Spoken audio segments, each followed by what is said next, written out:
사람을 살리는 전쟁, 이런 제목으로 강의를 진행하겠습니다. 노자의 도는 사람을 살리는 전쟁이다. 이런 얘기입니다. 도덕경에는 전쟁에 관한 얘기를 하는 것처럼 그런 보이는 그런 내용들이 많지요. 그런데 그것들은 모두 어떤 도의 사건을 비유하는 것입니다. 무의 사건이죠. 전쟁 자체에 관한 얘기는 단 한 글자도 없어요. 그런데 여러분이 흔히 볼 수 있는 그 도덕경에 관한 그 책들을 보면은 모두 그냥 전쟁에 관한 얘기로 그거를 받아들이죠. 그도 그럴 것이 대체로는 이제 도덕경은 뭐 정치 철학이다 뭐 그렇게 이해를 합니다. 그래서 뭐 좀 애매모호한 부분이 많이 있죠. 그런 부분은 뭐 또 형이상학 비슷한 거 주역과 같이 어떤 예언서나 무슨 뭐 점 치는 거 뭐 이런 거 비슷하게 이해를 합니다. 그러니까 그런 것들과는 이제 전쟁과 잘 이렇게 연결되는 거죠. 그런데 사실 도덕경은 정치 철학도 아니고 무슨 점치는 책, 뭐 예언서 이런 것도 아닙니다. 그런 도덕경은 신적 생명운동, 신에 관한 이야기죠. 신을 사랑함으로써 신적 생명운동을 일으키는 그러한 내용이에요. 그래서 노자가 도를 전쟁에 비유하는 그런 그것을 여러분에게 확실히 납득을 시켜드리겠습니다. 결코 전쟁 자체에 관한 얘기가 아니라는 것. 우선은 개략적으로 어떤 그 배경을 살펴보죠. 왜 노자가 도를 전쟁에 비유하는지. 자, 보면은 이 도덕경에는 왕이라는 주인공이 등장을 하는데 이 도덕경에서 말하는 왕은 성인을 가리키는 거예요. 참된 왕이라는 뜻입니다. 그런데 노자 시대에 주나라 왕이라는 왕이 있죠. 왕이 하나 있어요. 근데 그 왕은 권력자죠. 그 왕은 가짜 왕이다 이런 얘기입니다. 그래서 그거를 풍자는 동시에 풍자하는 거예요.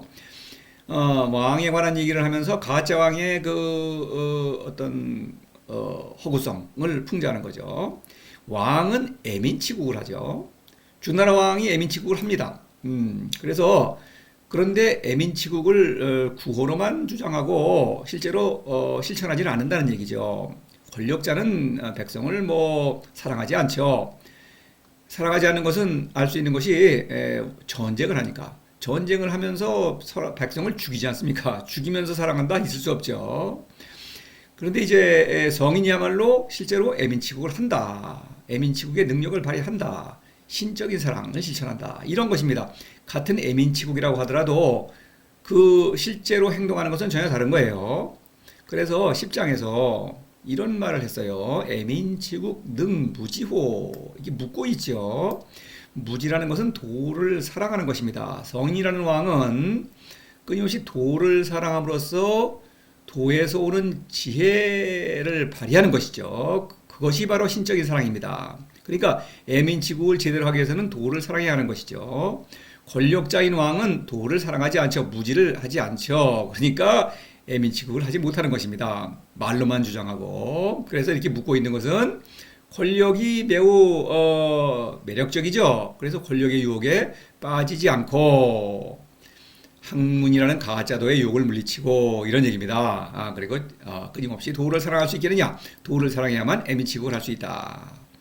두 왕, 하나는 참된 왕, 성인이고 가짜 왕, 주나라 왕. 당시에는 주나라 왕뿐만 아니라 제후들도 자칭 왕이죠. 그런 왕들의 제후들, 그런 권력자 왕인 왕의 애민치국을 이렇게 대비하는 거예요. 그래서 성인이라는 왕은 천지도를 따르죠. 천지도라는 것은 신을 사랑하고 따르는 것이죠. 그런 인생이죠. 도는 인생입니다. 그런데 이 권력자인 왕은 가짜 왕이죠. 가짜 왕은 인지도를 따른다. 학문이죠. 그래서 학문을 많이 아는 그런 선비들을 등용해서 하나의 경륜을 펼치도록 하죠. 그래서 어떤 사람의 도를 따르는 것입니다. 사람의 도라는 것은 학문, 이것은 규범이죠. 법과 윤리 그런 것들로 백성을 통제하죠. 통제해야만 왕의 이익에 맞게 그들을 이용하고 또 구슬러서 착취할 수 있겠죠. 인지도인 것입니다. 하나는 참된 사랑이요, 하나는 거짓 사랑이죠. 이런 거예요. 이 천지도와 인지도는 전혀 상반되는 것입니다. 도덕경의 모든 내용은 두 왕을 대비하는 것이요. 동시에 또한 천지도와 인지도를 대비하는 거예요. 천지도에 관한 얘기를 하면서 인지도는 가짜라는 거를, 가짜를 물리치고 계속 참된 도를 따라야겠죠. 77장에서 보면은 천지도와 인지도를 이렇게 대비하고 있습니다. 천지도는 손, 유효, 이 보부족, 이와 이를 확실히 이거를 주의해야 합니다. 이거 뭉개면 안 됩니다. 인지도는 손 부족, 이 봉유요. 천지도는 남는 것은 덜고 부족한 것은 채운다. 사람에게는 남는 것도 부족한 것도 없다. 그런 것이 있다고 생각한다면 그거는 착각이죠. 그래서 사람은 각자 자신의 인생을 완성한다. 도라는 것은 각자의 인생길이죠. 다른 사람이 대신 살아줄 수가 없습니다. 도를 사랑한다, 도를 실천한다, 또는 신을 사랑한다라고 하는 것도 누가 대신해 줄 수 없습니다. 사람은 성인이든 백성이든 또는 스승이든 제자든 각자 스스로 도를 사랑함으로써 신적 생명 운동을 일으키고 자신을 완성한다. 독립적이죠. 이는 요 말리을리, 요 써이는 의존 관계죠. 종속절. 그래서 부족한 것을 덜어서 남는 것을 봉양한다. 봉양한다. 의존하죠. 그런데 이상하죠. 부족한 것을 덜어서 남는 것을 봉양합니다. 권력자왕은 남는 게 많은 사람이죠. 그런데 그 남는 것을 더 늘리기 위해서, 권력을 늘리기 위해서 손 부족. 백성은 가뜩이나 지금 먹고 살기도 어려워 죽겠는데 그걸 덜어서 또 물자를 동원하고 착취하고 또 사람의 목숨까지도 동원하죠. 그렇죠. 어떤 병력, 병사로 동원하고 어떤 인력으로 동원해가지고 전쟁을 하는 것입니다. 전쟁. 바로 인지도는 전쟁을 할 수밖에 없어요. 천지도는 사랑이죠. 능숙한 성인, 성인은 다른 사람 어떤 도를 모르니까 도를 권유하고 또 도에 미숙한 성인은 또 이끌죠. 서로 격려하고 이끄는 일방적으로 사랑하는 것입니다. 왜냐하면은 이 천지도는 도에서 오는 사랑은 이거는 무한하니까 이것은 뭐 어떤 남과 다툴 필요가 없는 거예요. 그래서 이 천지도는 희은 신적자의 활동이죠. 인지도는 사사로움 거짓자입니다. 사사로움은 몫이죠. 나의 몫을 늘리려고 하니까 인지도 남을 이용하려고 한다, 출세하려고 한다 이런 얘기죠. 이건 생명이죠. 생명은 신적 사랑으로 표출된다. 자, 이것은 부쟁입니다. 다투지 않죠. 근데 권력은 어떻습니까? 전쟁을 일으키죠. 부쟁과 전쟁. 이거는 뭐 이건 양립할 수 없는 정도가 아니라 정반대죠. 그래서 노자는 이러한 전쟁, 이 사랑도 부쟁인데 전쟁에 비유하는 이유는 생과 사의 문제이기 때문에 도를 실천하면 살고 도를 실천하지 않으면 죽는 것입니다. 산다, 죽는다, 여기서는 신적 생명, 현을 가리키는 것이죠. 이 현이 살아있으면서 이것을 완성해야만 사람다운 사람인 것입니다. 그러니까 전쟁이에요. 전쟁도 어떤 남을 죽이고 나를 살리려고 하죠. 그러나 이 전쟁은 전쟁을 하기도 전에 이미 내가 죽어 있으니까 사사로움이니까 그렇죠. 그냥 죽은 사람들의 어떤 다툼이죠. 그러나 성인의 전쟁은 죽어 있는 사람을 살리는 전쟁이다. 이렇게 말할 수가 있는 것입니다. 그래서 노자는 이 자신의 도를 이 전쟁에 비유하는 거예요. 아주 절묘하게 비유를 하죠. 그런데 이 노자의 도는 부쟁입니다. 그러니까 전쟁을 주장할 리가 없죠. 그렇죠?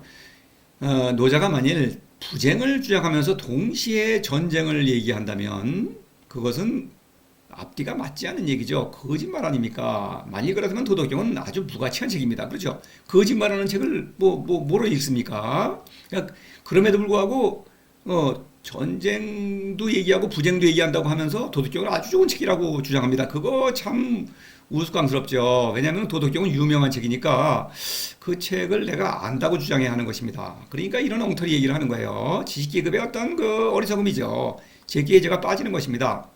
알아야만 한다. 아는 것과 알아야만 한다고 주장하는 것과는 다르죠. 아는 척하는 거죠. 그러니까 아닙니다. 그래서 부쟁이라는 걸 확실히 보십시다. 노자는 부쟁, 부유부쟁고무, 부유 두 번이나 강조하는 거예요. 결코 다투지 않는다. 왜냐면은 혀는 다툴 필요가 없으니까.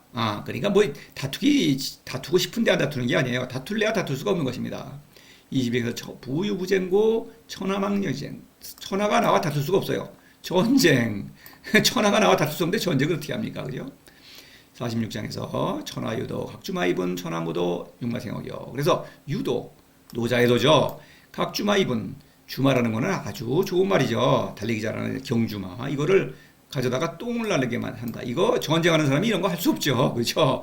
천하무도는 학문이라는 가짜도를 말하는 것입니다. 가짜도는 과연 육마 전쟁을 하죠. 이런 얘기예요. 또 66장에서 이기부쟁고 천하망려지행. 이것도 이기부쟁. 이기부쟁이라는 건 내가 결코 다투지 않으니 남이 내가 다투지 않은 데야 손바닥도 마주쳐서 하는데 이건 남이 나와 다툴 수 없다 이런 얘기입니다. 전쟁이 있을 수가 없죠. 73장 보시면 천지도 부쟁이 선승이죠. 부쟁. 그런데 부쟁이라고 하면서도 승. 이건 전쟁에 관한 얘기죠. 이렇게 비유하는 거예요. 이 내용은 사실 전쟁에 비유해서 어떤 신적인 사랑을 말하고 있는 것입니다. 불언이 선응. 말하여서 응대한다. 뭡니까? 부하들에게 뭔가 지시하면은 yes 대답하고 뭔가 움직이죠. 바로 그걸 말하는 거예요. 불소의 자리에도 아랫사람에게 뭐 장수나 무슨 그 쫄개들에게 이래라 하라 저래라 그러면 말을 듣죠. 오라 그래도 알아서 온다 이렇게 하는 거예요. 그 군령을 내리는 그런 모습이에요. 또 행동하는 모습, 행군하거나 어떤 행동을 유도하고 또 천연이 선모라는 게 뭡니까? 장막에 앉아가지고 어떤 전략가가 어떤 작전 계획을 세우죠. 이거 선모입니다. 근데 이것도 그거에 비유하는 거예요. 천연 이것은 뭡니까? 도와 뜻이 잘 통한다. 도의 뜻에 따라서 사랑을 실천한다. 이러한 거예요, 천지도. 그래서 부쟁입니다. 부쟁. 전쟁처럼 말하지만 전쟁에 비유하죠. 이거 전쟁이 아니죠, 당연히 이것은. 그죠? 전쟁에서 이런 일은 있을 수 없죠. 이런 거예요. 교묘하게 전쟁의 분위기를 이용해서 천지도 신적인 사랑을 말하고 있다. 81장 맨 마지막에서 천지도 이불에 도움을 준다. 전쟁. 이거는 해로움을 크게 끼치는 거죠. 파괴하는 거 아닙니까?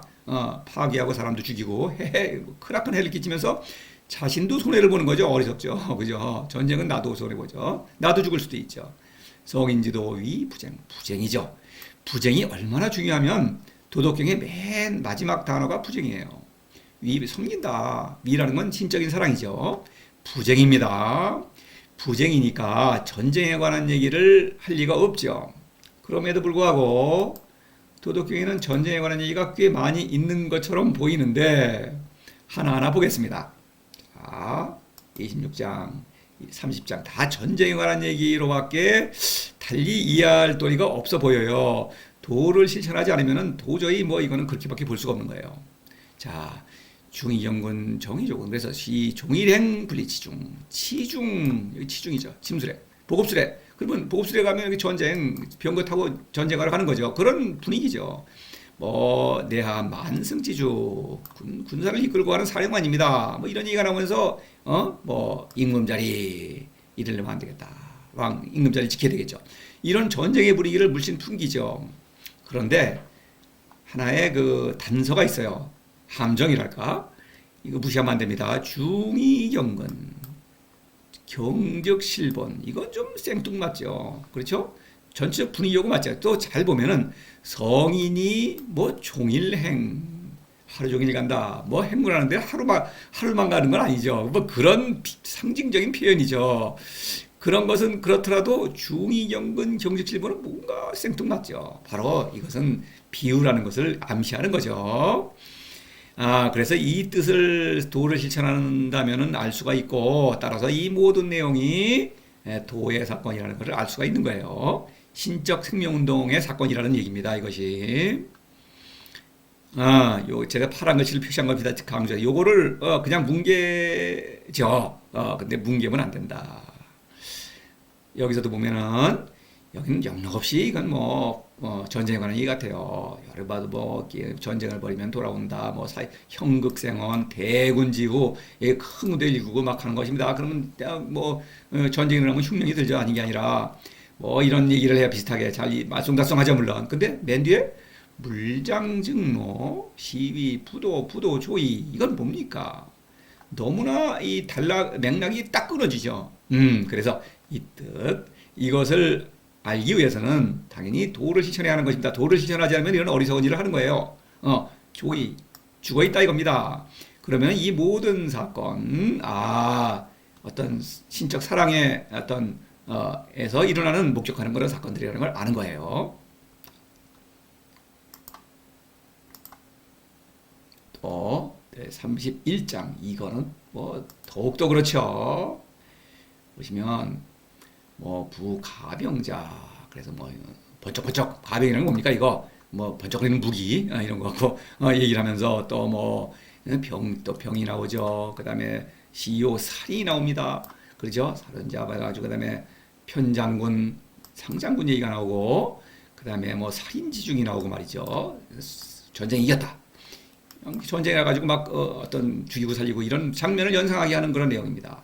그런데 또 자세히 보시면 파란 글씨로 된 표시 군자, 거죽기자, 용병즉기호 이게 뭡니까? 뭐 그렇습니까 이거? 이건 뭐 현실적으로는 이런 거는 볼 수가 이거 뭐예요? 도저히 무슨 얘기인지 알 수가 없는 것입니다. 또 길사상자, 흉사상호 이거 웃기죠. 편장군은 왼쪽에 가고 상장군은 오른쪽에 갑니까? 그 아니죠. 전쟁에서 그런 게 어디 있습니까? 그런데 이거 도저히 이해할 수 없는 문구가 들어가 있는 것입니다. 바로 어떤 상징이죠. 좌와 우라는 상징. 불편하다, 편하다, 능숙하다, 미숙하다, 왼손 오른손의 상징을 가지고 이런 거를 쓰고 있어요. 이거는 어떤 도의 사건이죠, 당연히. 그러니까 다른 모든 내용도 당연히 어떤 도의 사건이다. 신적 사랑의 전쟁을 이렇게 표현하고 있는 것입니다. 사람을 살리는 전쟁이에요. 이것은 실제 사람 죽이는 전쟁이 아닙니다. 당연하죠. 당연한 거예요.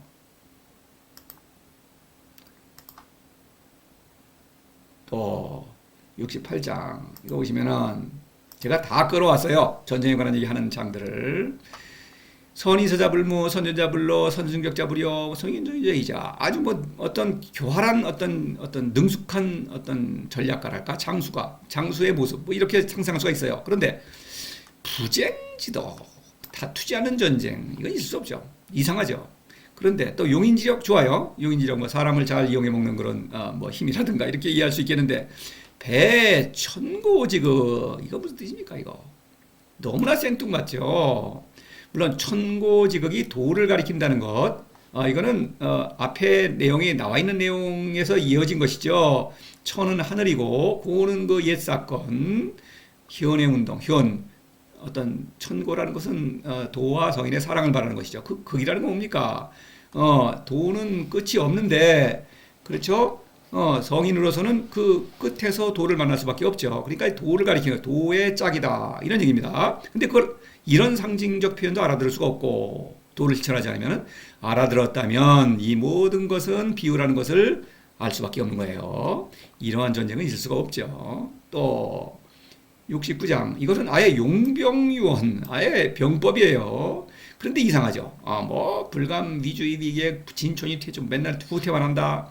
그 다음에 이상하죠. 군대도 없고 팔뚝도 없고 무기도 없고 적도 없다. 이상하지 않습니까? 근데 뭐 좋다 이거예요. 전쟁이라고 주장한다고 합시다. 뭐 화막대어 경적. 저걸 가벼우면 안 되죠. 경적 필패. 그런데 뭐 기상어버 좋아요. 그런데 항병상과 애자성의 이건 뭡니까? 항병상과 무기를 맞대고 서로 공격하는 것입니다. 여기는 이제 무사가 싸우는 모습인데 여기서는 이제 물론 군대가 서로 무기를 맞대고 싸우는 것이죠. 그러면 슬퍼하는 사람이 이긴다. 이거 뭔 얘기예요? 도저히 뭐 전쟁이라고 볼 수가 없죠. 바로 이거예요. 물론 도에서 일어나는 사건입니다. 이것은 그 애자성의 슬픔이라는 것. 그래서 이 모든 것은 비유다. 이런 얘기예요. 비유라는 것을 이해한다는 것은 다시 말해서 이 모든 내용을 수미일관하게 다 이해할 수 있다는 것. 이건 앞뒤가 맞는 얘기입니다. 이상한 얘기가 아니에요. 이 이외에도 그냥 지나치기 쉽지만 도를 전쟁에 비유하는 그런 부분의 내용이 굉장히 많습니다. 그거를 하나하나 들어보겠습니다. 사실 그냥 그렇게 생각하기가 쉽지 않죠. 전쟁이에요, 이것도. 제가 전쟁 약간 약하게 표시했어요. 아, 1장에서 상유역이 관기요. 요라는 게 뭡니까? 적국 간의 경계선을 가리키죠. 초병이 있는 곳, 전쟁이죠. 공성이 불고 공수신태, 공로를 이룬다는 것은 전쟁에 나가서 적의 뭐 수급을 자른다거나 뭐 군대를 무찌른다거나 그 공로죠. 전쟁이 이기는 걸 말하는 것입니다. 집 고지도 이어 금지유. 이것도 고지도 집과 고삐를 지고 말을 몰고 간다. 병거를 끌고 가는 모습이죠. 전쟁을 가는 것이죠. 그런 모습. 유해 약 외살인 사방을 두려워한다. 사방의 적을 두려워하는 것입니다. 적진에 가면은 그렇죠. 전후좌우를 살펴야 되겠죠. 요즘 군대용어로 사주 경계 군대용어인 것이 군대의 어떤 분위기를 말하는 거예요. 작업금 기명불거 이열중보 열중보 여러 멋쟁이를 사열한다. 왕이 장병들을 사열하는 모습에 비유하는 것이죠. 군대죠. 이것도 전쟁입니다. 이것도 전쟁에 비유하는 거예요. 포일위 천하식이라고 할 때 요 병거의 앞턱 가로대 손잡이죠. 요거를 꼭 줘야 되겠다. 이거 놓치면 떨어진다. 그런 비유. 선행무철적 철적 바퀴자국 이것도 병거가 향도 맨 앞에 앞서가죠. 향도가 앞서가면은 병거가 여러 대가 가죠. 뭐 백승이니 500승이니 1000승이니 따라가는 것입니다. 그러면은 앞에 수레의 바퀴자국을 따라간다. 전쟁하는 모습을 비유한 거죠. 천하지지유 치빙 천하지기견 치빙이라는 표현. 치라는 것은 말을 빨리 다니는 것. 전쟁에서 막 말을 다니는 걸 말해요. 빙이라는 것은 천천히 다니는 것인데 외교를 가리키죠. 외교. 빙문한다고 그러죠 보통. 사신 보내는 거 그런 거 빙입니다. 전쟁과 외교에 어떤 비유하는 것입니다. 도를. 육행부르시오 입군불피가병. 입군이죠. 갑병 전쟁이죠. 근데 육행도 마찬가지예요. 육행도 이렇게 행군하는 모습을 비유하는 것입니다. 행군하기 전에는 아직 전투가 일어나기 전이죠. 그러니까 뭐 아직은 안전하죠. 이런 얘기입니다. 이정치국 이기용병 바로 이기용병 전쟁이죠. 이정치국 평소에는 전쟁을 안 하죠. 그러나 전쟁 상태죠. 이웃나라와 갈등을 일으키지 않습니까? 뭔가 전쟁이 일어날 잠재력이 있는 것입니다. 그러니까 이정치 어떤 정치와 전쟁 연결이 되는 거 아닙니까? 그런 전쟁. 부자의전즉승 이수죽고 이거는 완전히 전쟁이죠. 근데 사랑의 전쟁이죠. 자의전석 그렇죠? 사람을 살리는 전쟁 자의전즉승 사랑의 전쟁. 이수죽고 지킨다 성을 지킨다 성을 단단하게 지킨다 이런 이미지가 있죠. 병강적 불승 목강직병 병강 이거 뭐 군대가 무게가 강하면은 이기지 못한다. 전쟁이 뭐 그래요. 그런 전쟁은 없죠. 그런데 그렇게 말하고 있죠. 그다음에 강대 처하 강대가 처상이죠. 강대국이 위에 있죠. 지금 어떻습니까? 강대국 미국 뭐 소련 위에 있죠. 중국 그런데 이렇게 말하고 있죠. 전쟁에 비유하는 거예요. 또 80장 사유 십백지기 불영. 십백지기가 뭡니까? 10배 100배. 그냥 장수가 유능한 장수 무슨 그 칼 조자룡이다 뭐 관음장이다 장비다 나가면은 막 뭐 휘두르면은 막 죽이죠. 100명 막 10명 막 죽입니다. 또 병사들도 용감한 병사는 가서 10명 100명 죽입니다. 십백지기 이거는 써야 되겠죠. 그런 인재입니다. 전쟁에서 10배 100배의 인재라는 거는 그렇게 일당백의 인재를 말하는 것입니다. 그런 거 안 쓴다. 사민중사의 불원사 이거 사민정책 같죠. 사민정책 그런 그 전쟁의 분위기죠. 그것도. 수유 주요 무소승지 수유갑병 주요라는 거 뭐 병사와 어떤 물자를 실어나르는 수단이죠. 갑병 물론 무기죠. 이렇게 어떤 전쟁의 비유를 하는 거예요. 은연 중에 그런 문구들이 있죠. 이렇게 그래요. 그렇습니다. 이 도덕경을 참 그래요. 읽으시려면은 반드시 도를 실천하셔야 하는 것입니다. 그렇지 않고 도덕경을 읽으면 이렇게 사람을 살리는 전쟁을 사람을 대량으로 죽이는 전쟁으로 거꾸로 이해하고 그런 다음에 어떤 얘기를 꾸며내면은 뭐 그거는 뭐 엉터리 방터리 황당한 얘기를 꾸며내는 거죠. 제정신을 잃는 것입니다. 그러니까 도를 실천하지 않으시려면은 도덕경을 읽지 않으시는 게 아주 좋은 것입니다. 왜냐면은 그러면서 도덕경을 읽으면은 즉시 이성을 상실하는 거예요. 그리고 읽으면 읽을수록 더욱더 광기죠. 그렇죠. 그냥 뭐 황당한 얘기를 막 꾸며야 되는 것이죠. 그런 게 여러분이 보는 책이 다 그런 것이고요. 그런 책들을 읽고 도덕경을 안다고 생각하신다면 여러분이 이성을 상실하고 있는 것입니다. 확실히 말씀드립니다. 결론적으로 도덕경에는 전쟁 자체에 관한 이야기는 단 한 글자도 없다. 모든 그런 이야기는 모두 비유다. 이상으로 마치겠습니다.